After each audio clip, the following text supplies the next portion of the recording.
Hello everyone, thank you again for watching another one of my videos. I'm Dr. Michael Sistare with Palm Beach Cosmetic Surgery, and today I wanted to take the opportunity to discuss with you specifically about patient safety and the efforts we put into making you as safe as possible throughout your entire surgical journey.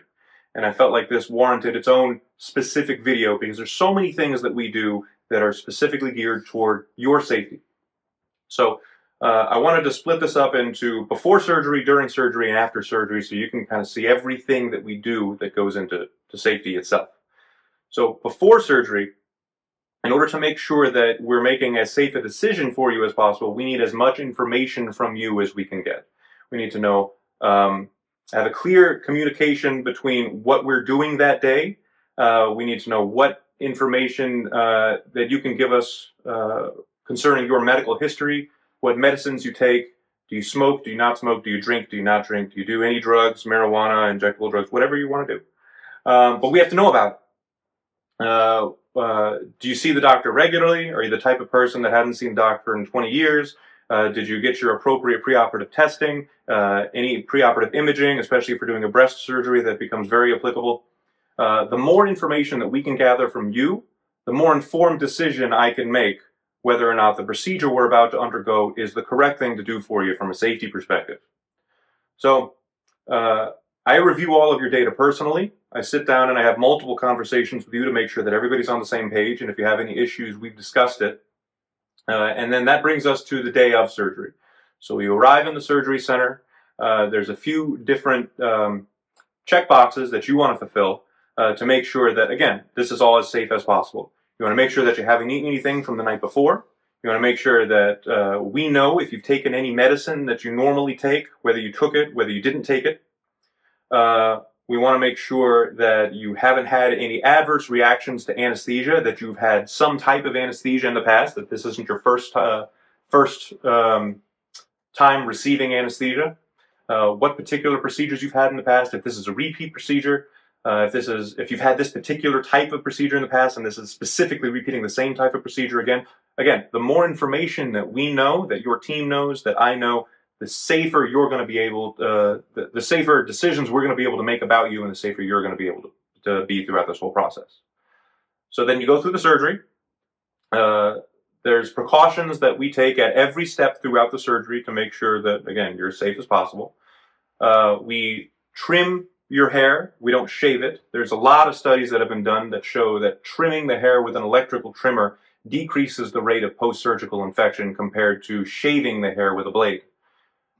You get a preoperative antibiotic, and as that antibiotic circulates through your bloodstream, before we make our initial incisions, it decreases the rate of post-operative infection. We clean your skin with one of two very specific cleansers. One is called chlorhexidine. It's an alcoholic-based antibiotic soap. And the other one is called betadine. It's a soap that we use that's very, very high in iodine content that sits on the surface of your skin and kills all living bacteria. So one of two different soaps that we use depending on the area of the body we're working in.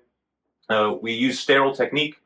Everything that touches your skin after we clean your skin has been sterilized through an instrument called an autoclave, which bombards the material with high pressure, high temperature, and radiation to kill every single living thing on the instruments that we use. The sterile gloves that I put on, the sterile gown that I put on, is completely devoid of any bacteria whatsoever. That's the definition of sterile.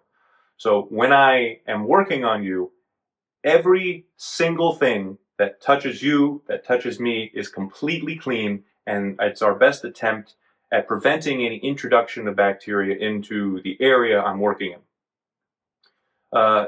Despite all of these precautions that we take, every surgery in the country, whether it be cosmetic or a surgery that's being done to address a health issue that you're having, the chance of it getting an infection is never zero. But we're going to try our best to get it as close to zero as possible. The last thing we want to do is take a person who is healthy before surgery and turn them into a person who is now sick after surgery. So those are all the precautions we take in the middle of surgery. After surgery, your skin is brought together with the sutures and the dressings and the glue that we use to make sure your skin is held together. So there has to be clear instructions from me to you on when you can start bathing again, when you can change your dressings, when to expect the glue that we use to begin flaking off, clear instructions on when you can return to your normal activities, when you can start to sweat again, when you can go into a pool, when you can take a shower, what ointments you need to apply to your suture lines, if you need to do anything, when to go back out into the sun, when to take pictures of your incisions and send them back to me in the office.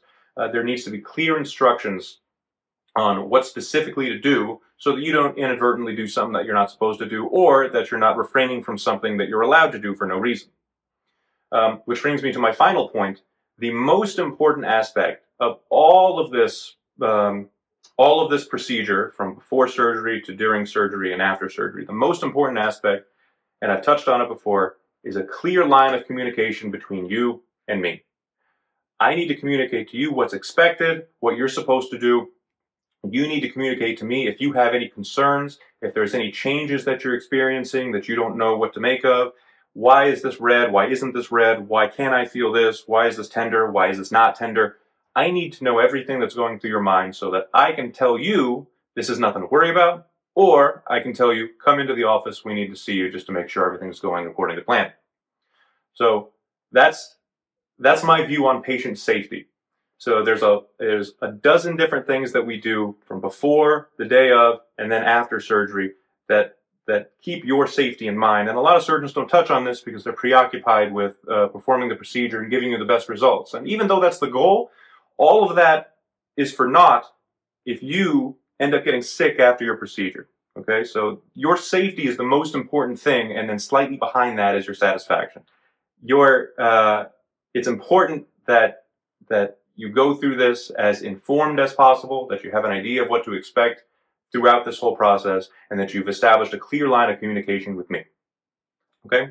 So thank you for watching my video. I'm glad I had the opportunity to talk to you about this. Once again, I'm Dr. Michael Sistare with Palm Beach Cosmetic Surgery. Come in and see me.